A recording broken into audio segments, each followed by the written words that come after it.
Subtraction tricks tayo mga palalabs. Ipapakita ko sa inyo yung walang baro. Ito, ganito lang unang gagawin muna is 8 minus 3 equals 5. And then 2 minus 8 equals negative 6. Then 5 minus 1 is 4. Then 6 minus 9 is negative 3. Diba? After nyan, ganito, 50 minus 6 equals 44. Bali yung 5 madagdagan ng 0. Then 40 minus 3 equals 37.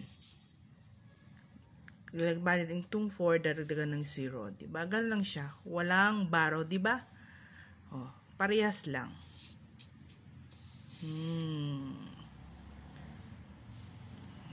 Diba? Parehas lang siya.